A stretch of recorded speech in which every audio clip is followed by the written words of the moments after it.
Aw bisimila. Don kibaru kɛnɛ kan Kanta Media sanfɛ. Min bɛna lase a balimakɛ Abdulahi Kanta fɛ. An bɛ foli lase maliden bɛɛ lajɛlen ma, Mali kɔnɔ Mali kɔ kan. Kanta Media a sugantili la. Foli k'a lase an dɛmɛbagaw ma. Azansi Duniya min ma ɲɛmaa ye Amadu Mayiga ye. U k'u b'a da maliden bɛɛ lajɛlen tulo kan. Mali kɔnɔ Mali kɔ kan. Eji san 2025 ko a tɔgɔ sɛbɛnw k'olu daminɛnen don kabini nin wagatinin kɔnɔna na. An minnu b'a fɛ ka taa k'aw sɔrɔ jabala la hippodrome na. O cogo kelen na Agence Koba Voyage min ma ɲɛmaa ye Alhaji Mamani Tarawele, o k'olu ka hiji tɔgɔ sɛbɛnw olu daminɛnen don kabini nin wagatinin kɔnɔna na. Min ma ɲɛmaa ye Mamani Tarawele, Koba Voyage ale tɔgɔ la. Umura kɛrɛnkɛrɛnnen fana labɛnnen bɛ u bolo nin wagatinin na. Agence STV Voyage Lamine Tarawele k'olu kelen bɛ ka umura kɛrɛnkɛrɛnnen labɛn. Umura min bɛna kɛ Desanburu kalo in kɔnɔna na, 2 bɔɲɔnko don. Aw ka musaka bɛɛ lajɛlen o y'o ye. O jabala filɛ nin ye Kalabankura 30 mètres la. Panacée d'Afrique o ye sirifukɛ ka fura ye, fura min ni a ka ɲi an farikolo banaw ma, fasa ni kɔ a ka ɲi nin bɛɛ lajɛlen ma. Panacée a bɛ sɔrɔ Radio Kayra ale ka réseau bɛɛ lajɛlen na an fɛ Mali kɔnɔna. Bamakɔ yan Radio Nuru FM a bɛ sɔrɔ yen. An balimaw, kunnafoni an bɛ don a kɔnɔna na. Kunnafoni an b'a daminɛ Mali finitigilaka minnu bɛ yen n'u ka baara ɲɛsinnen bɛ kɛnɛya nasiraw ma. A maa dɔ ye Colonel Mamadu Salifu Konate ye. A ye ɲɛfɔli kɛ finitigilaka minnu ka baara ɲɛsinnen bɛ furakɛli hukumu kɔnɔ ma kɛlɛdagaw la. A ye ɲɛfɔli kɛ nin n'a ɲɔgɔnnaw kan. Sera min sɔrɔ ka bɔ Colonel Mamadu Salifu Konate yɔrɔ olu filɛ nin ye. Ita a Gao an ye mɔgɔw ye explosion in mankan mɛn. Nin a kɛra ne yɛrɛ siɲɛ fɔlɔ ye ne ka mɔgɔninfin su jɛnsɛnnen ka su fili de gauche à droite, ka mɔgɔninfin morceau ye de gauche à droite. Ni ka infirmier min kun don an ye Ala ka blessé ɲini k'u fara ɲɔgɔn kan. Je me souviens très bien o blessé mun na blessé kelen kun b'ara a sen kelen kun tigɛra ka bɔra pepewu. Ya ko ne ma ko a kumana ne kun ye commandant ye. A ko ne ma ko mon commandant an sen kelen nin ka diyan ne bɛ taa n ta sara nin na n tɛ se k'u to yen cogo si la ka na ne sen tigɛ tan cogo a tɛ se ka kɛ. An y'a sen hémorragie jɔ ka taga n'a ye hôpital la ka na opérer ka sen fɛngɛ mais Ala y'a kɛ kɔni sen sara a ye prothèse yɛrɛ sɔrɔ prothèse donna 2021 tuguni n tila ka segin ka na da don tuguni. C'est vrai que presque tous les jours je peux dire dans un premier temps on avait des blessés des grands blessés même. Dɔw bɛ yen i bɛ taa sɔrɔ parce que ko in nana yɛlɛma ka kɛ kɛlɛ direct yɛrɛ tun tɛ tuguni a tila bɛɛ kun ye explosion ye miniw ye donc mɔgɔw bɛ yɛlɛn mine kan. Anw dɔgɔtɔrɔya yɛrɛ bɛ marifakisɛ fɛ ka tɛmɛ mine kan parce que mine a bɛ mɔgɔninfin déchiqueté de ka déchiqueté à la réparation a bɛɛ ka gɛlɛn. I bɛ taa dɔw ta i bɛ taa sɔrɔ mɔgɔw bɛɛ tonnen don kɛnɛma mais a tigilamɔgɔ fina mon colonel tiɲɛ yɛrɛ la ne kɔni ne tɛ fɛ kɛlɛ ka ban tan cogo la ne bɛ fɛ ka taa n ta sara donc n fɛngɛ i ka n dɛmɛ n ka wuli nin na. An bɛ o stabiliser sur le terrain ka nɔgɔw siri ka datugu ka na n'a ye dugu kɔnɔ. Oui, c'est vrai, attaque, je crois que c'est fait en 2021. C'est fait vers 4 h du matin, entre 4 h et 5 h du matin. Ce jour-là, effectivement, nous sommes allés à l'hôpital parce qu'on est blessé au rostro. On est allé à donc, on a eu chou bec pour l'opérer. Donc, nous sommes comme si nous avons un rythme.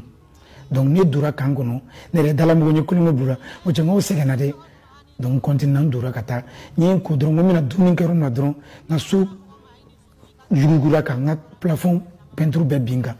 e ne ngoni mi ne bola ka bo nya so marfa be tira fambe fe donc nya famia ka fungo o ko do kera kangono donc o robera nsegna ka nga gilet ni fonta nga marfa ta ka buli kata infirmière gardum be nguma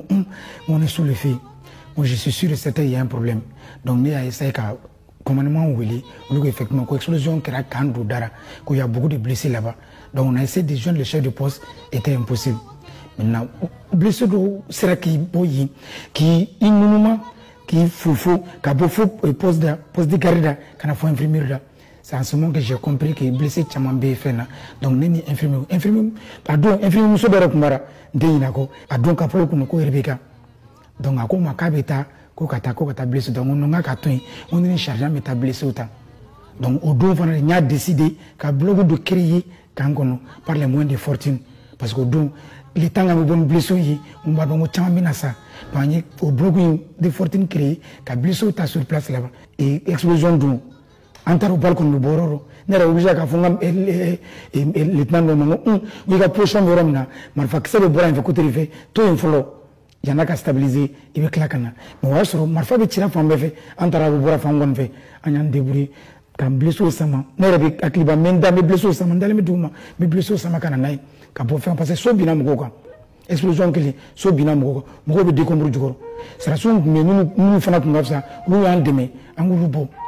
kana nuit madon parce que kena kuma tigɛ kosɛbɛ dibini kun bɛ an tɛ yeliba kɛ an b'a sama an bɛ téléphone torche de kun bɛ na ka baara kɛ n'u ye k'olu bɔ ka na mais an obligé don ka dɔw ta kɛ sur place parce que u tɛ se ka bɔ an tɛ se ka se n'u infirmière la ambulance tɛ ka bɔ parce que mɔgɔ t'a dɔn n'u ye mun ye mali sarasikɛ ou bien an ka cɛdenw bɛ kɛlɛ terrain kan cɛw don parce que expérience caman bɛ ne bolo n yɛrɛ y'a f'i ye n ka kuma ra ko ne ye mɔgɔw furakɛ gɛlɛya kɔnɔ parce que u ka cɛya de y'a kɛ n y'u furakɛ dɔw bɛ ne wele mon colonel n ka wuli n ka taa n ka t'u nɔfɛ n'a wuli n ka t'u nɔfɛ o kosɔn ne yɛrɛ donna tasuma kɔrɔ dɔw ye ka t'u labɔ ka n'u dɛmɛ ka fɛn kɛ n bɛ exemple dɔ d'i ma ne ye dɔ opéré tiɲɛ yɛrɛ la n dabali banna a delila ka blessé ka tɛmɛ Tombouctou kɔnɔna la u y'a opéré ka kɔnɔ in fara k'a opéré ala nana kɛ a nana blessé tuguni an ka yɔrɔ la Sévari ne nana ka n'a ye a bɛ ka kule ko ne ka na nana ta n y'a sɔrɔ tuguni fragment ba a kɔnɔ fan bɛɛ a ko mon colonel nin ko tɛ ban ta dɛ. RMP nin ye faraɲɔgɔnkan jɛkulu ye faraɲɔgɔnkan jɛkulu minnu faralen bɛ ɲɔgɔn kan k'a fɔ k'olu bɛ ka sufi bilali ni k'a kɔkɔrɔma don kɛrɛnkɛrɛnna o conseil islamique ale ka congrès min natɔ filɛ nin ye nin dɔgɔkun kɔnɔna na u wulila ka se an ka diinɛ minisiri ma ministère kɔnɔna na ka taa ɲɛfɔli kɛ a ye congrès min ni a labɛnnen bɛ o conseil islamique fɛ o kɔfɛ foli ani tanu o y'o ɲɛsin o ministre docteur Mamadu Kɔnɛ ale ma ka tila k'a yira k'a fɔ ministre ɲɛna ko commission min sigilen don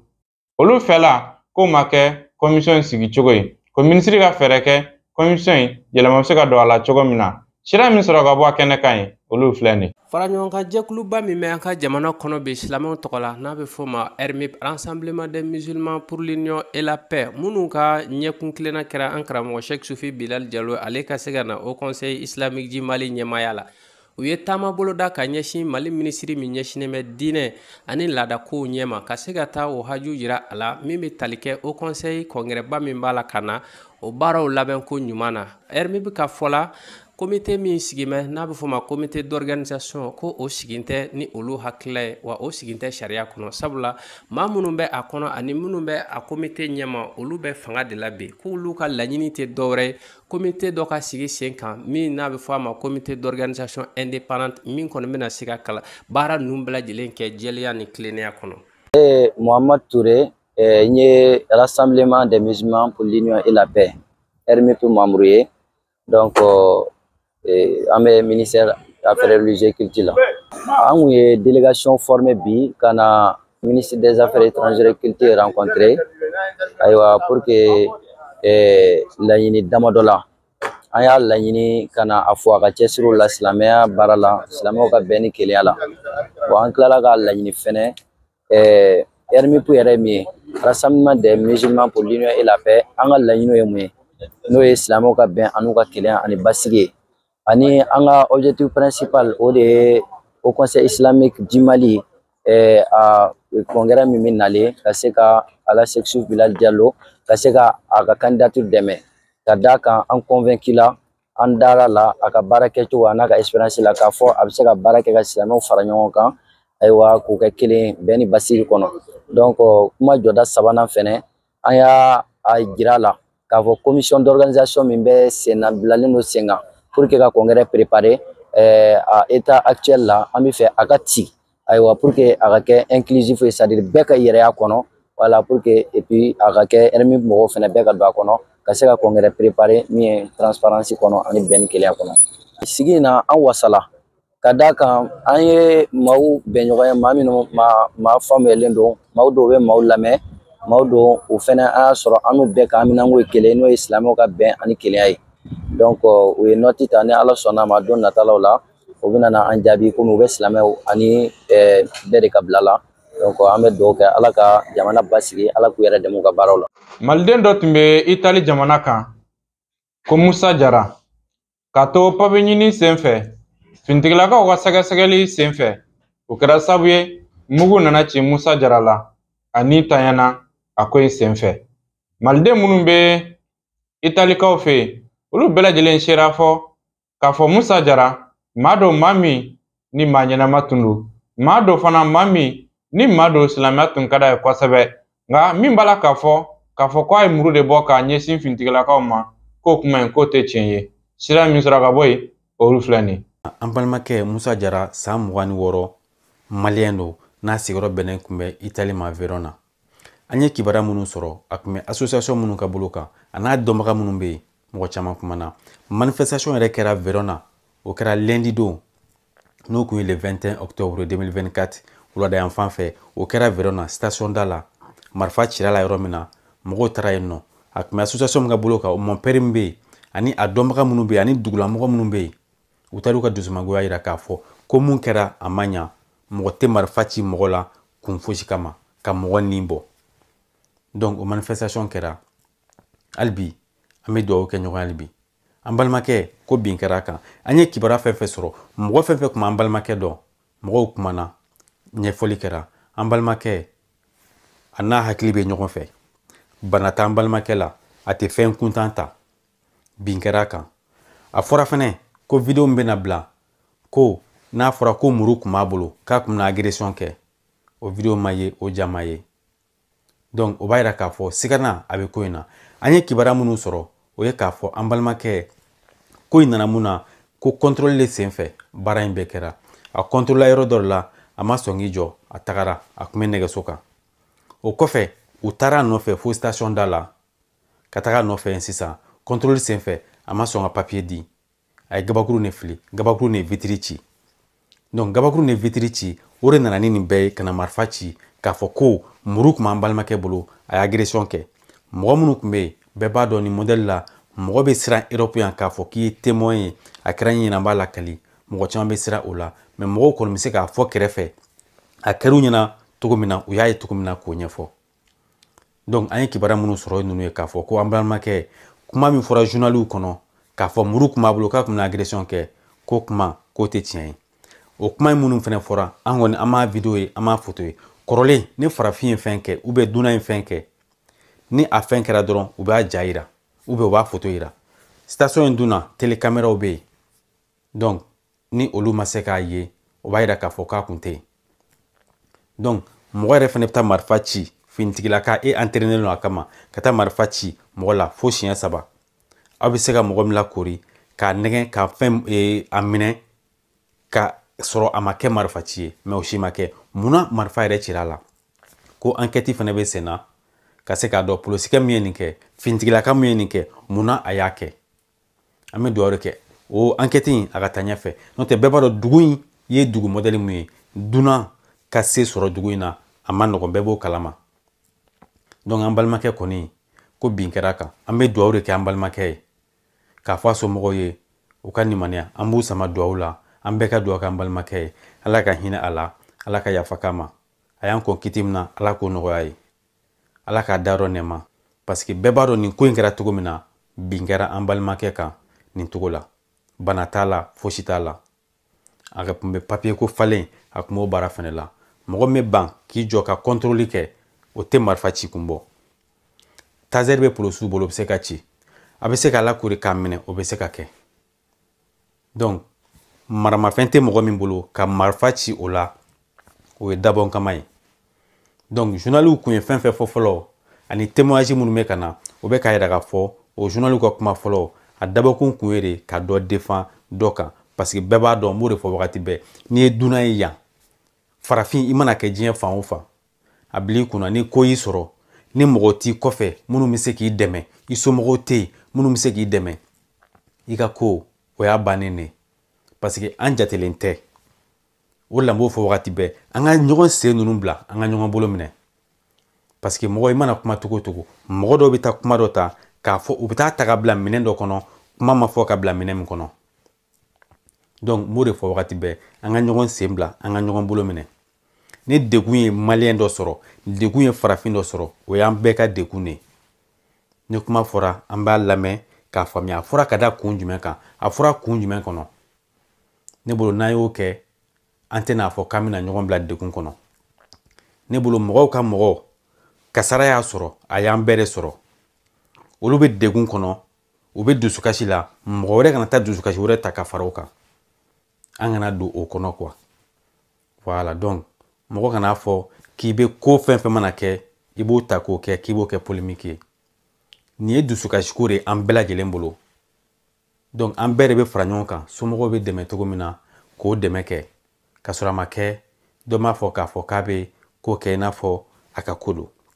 nin ye bɛɛ lajɛlen ka ko de an bɛ dugawu de kɛ ɲɔgɔn ye ala k'an kisi ni ɲɔgɔn wɛrɛw ma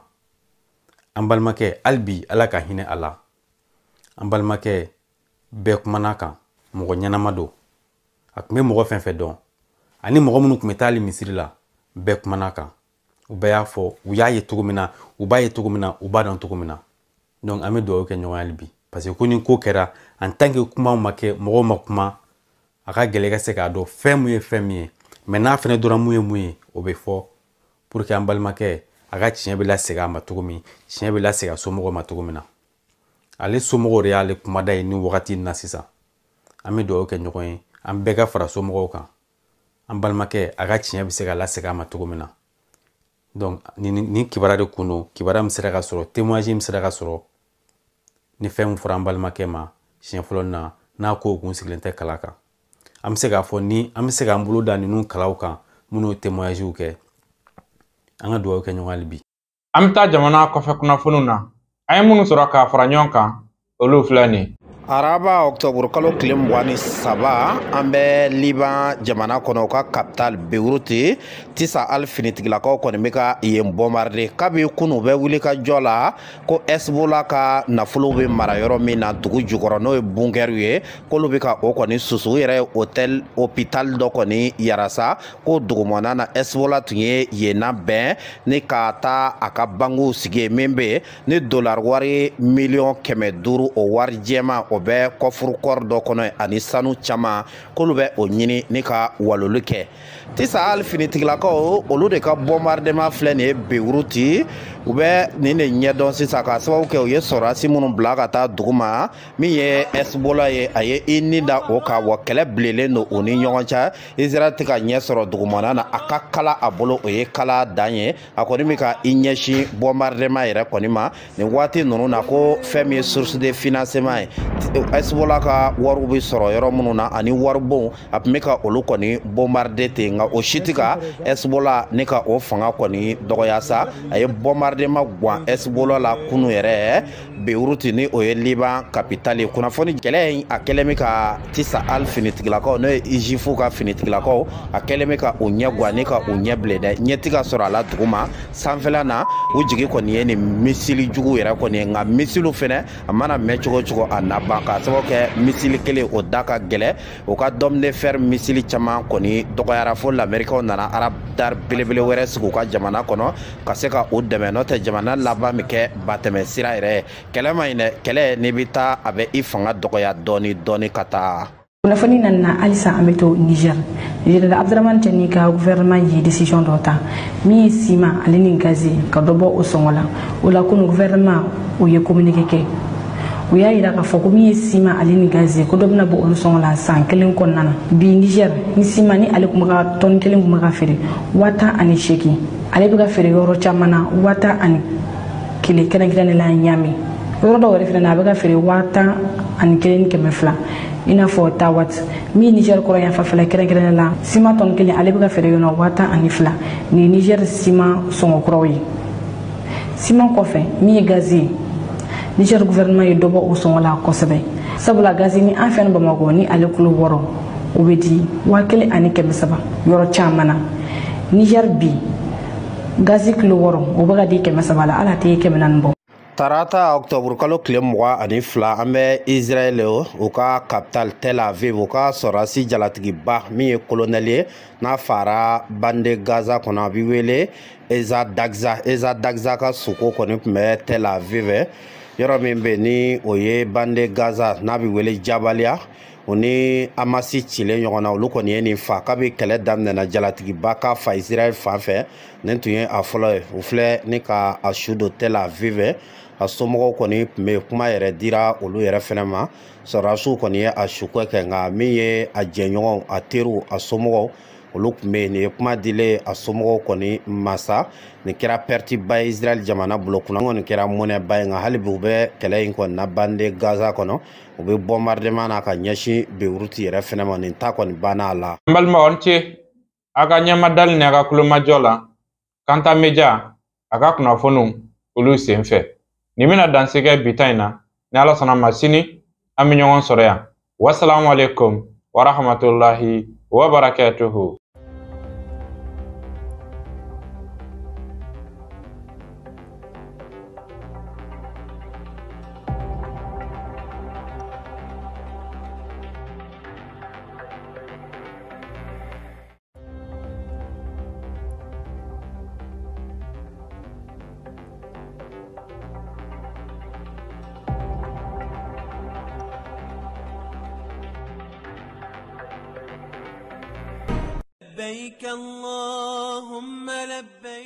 Agence Dunia Travers Service ako abibo nyamasegi foli kɛ ka ɲɛsin a ka sango hiji denw ma aw minnu ye danaya ta ka da kan aw ka hiji labɛn ni a kɛcogo ɲuman na n'an taara hɛrɛ la ka segi hɛrɛ la dumuniw ka ɲi bɛrɛbɛrɛli ka ɲi n'an mago bɛ diɲɛ fɛn fɛn na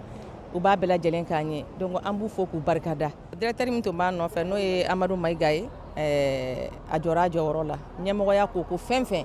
a jɔra a jɔyɔrɔ la ka nisɔndiya mɔgɔw la ka mɔgɔw bɛrɛbɛrɛ ka koto mɔgɔw t'a la mɔgɔw tɛ min dɔn k'a ɲɛ yira mɔgɔw la an y'o baara de sɔrɔ duniya la kumu kelen kɔnɔ a ko ka aw bɛɛ lajɛlen laduniya silamɛ minnu bɛ Mali kɔnɔ ani minnu sigiyɔrɔ bɛnnen don diɲɛ jamana wɛrɛw ma k'a fɔ san wɛrɛ o hiji ni o umura o baaraw labɛnw daminɛna ka ban o tumana aw minnu b'a fɛ ka hiji kɛ damu lakana ni basigi kɔnɔ Agence Dunuya a kɛmɛ ko fɛɛrɛ bɛɛ lajɛlen tigɛ ka hiji kɛcogo ɲuman kalanw bɛɛ lajɛlen labɛn ka bila aw ɲɛ min y'i ka dɔ siyɔrɔ ni damu ye ka surunya aw ka bato kɛ yɔrɔw la dumuni lak'i ka sanuma o bɛ tobi ka bila aw ka bolo ka saga n'a ka waati bɛɛ lajɛlen la dɔgɔtɔrɔ jolenw olu bɛ aw nɔfɛ hiji kɛ yɔrɔ ani bato kɛ yɔrɔ wɛrɛw bɛɛ lajɛlen la yɔrɔ bɛɛ ani waati bɛɛ baw bolo kuma dɔ o ka wusa ne de sen ka di ye Agence Dunia Travel Service jɛɲɔgɔn kelen min bɛ aw ka hiji ni aw ka humura kɛ k'a ɲɛ ale de do o fana ni aw bɛɛ kunnafoni wɛrɛ ɲini a ye weleli kɛ 66 71 37 24 70 64 99 71 ni aw bɛɛ u ka yɔrɔ ɲini u filɛ ni hippodrome yɛrɛ la immeuble station Soma Yafula Kulukɔrɔ sira da la o fana min y'i k'a dɔn Agence Dunia Travel Service ye k'u bɛ dugawu kɛ hiji ni umura kɛcogo ɲuman a n'a musakaw Ala k'a nɔgɔya silamɛ bɛɛ lajɛlen ye.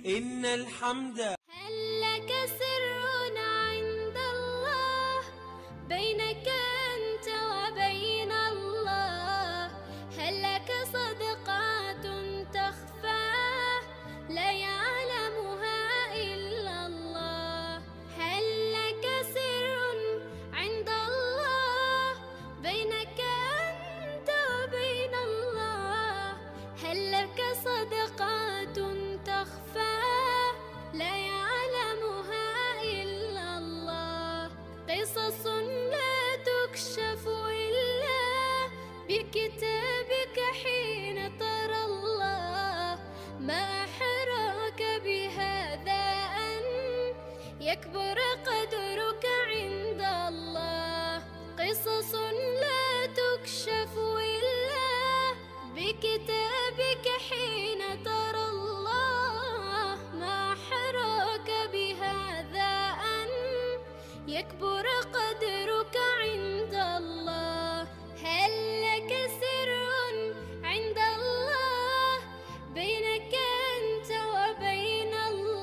Mbalmau hiji teta dana ko hiji kola dana sabati Yoruba doye Agence Cuba Voyage Mbalmau niye tare Agence Cuba Voyage wula del kola Agence Cuba Voyage ka blonda dalene awye sabula hiji 2025 campagne koni o lancera kulukuma do o kafsani senkadiye otmana sa Mbalmau aminu wa vegada hiji 2025 la Agence Cuba Voyage ka blonda dalene do awye Agence Cuba Voyage ko ka awla donia kadaka uye wasado karamo jele onde ka minumbe hiji don foka dona kari ka fra dogotoro jele minumbu hakito aka kenya kola aka hiji bara ubela jelena menda oye mentigilai a cheni yere la kabanana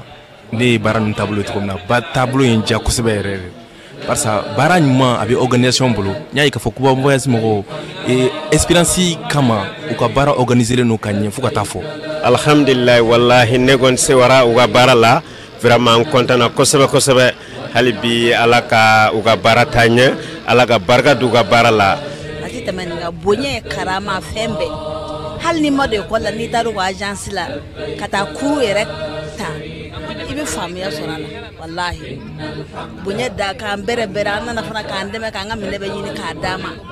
ni ngone ni ala sona mane ka mama na bita maga abita ko voyage fe wallahi wa Agence Cuba Voyage nyama soko ka da au bela jelen kulo kan ka fo u bena tirazi belele ba la be u ka hijido ni nyonje mekalo kle duru san 2025 maison de hajila ni hijide min gasige farati hiji be keleme doma o kodi alimana doma aka hiji ke fu falaki otmana sa Mbalmau aminu ma fe kata hijila walma umrala walma au mo be pieteri de la kata tien fanta annani bela jelena walma au mo be transfert d'argent de la ibsega wuli kase Agence Cuba Voyage jabala la ko kura Abeni Modou Konate place au MVS Walma Ibsega Nega Jurusra Bamba Cuba Voyage PDG 20 22 19 06 71 24 24 24 64 56 56 56 Ikado Niri Boyana Apollo Frabe Chaya Agence Cuba Voyage Sangosa Gerekurabo Moti Agence Daile Kope Aouye Agence Cuba Voyage Agence Kura Daile Aouye Sigaso Amunumbe Jamana Koronya Fanfe Walma Achewanchenya Fanfe Moti Bolo Frabe Autu Koro wala saka wachu bela jelenya na mo hijikola walma ugane ga jurusra 76 12 63 50 walma 66 95 54 29 amunumbe sigaso marala ay wuli gase sigaso azansima sabla utsiglendo ka kono wala saka uga hiji baraw ko bela jelenke lafia konana walma ibsaga ne ga jurusra bamba 76 37 31 33 77 69 81 18 Agence Cuba Voyage alala yiriba bolo frachama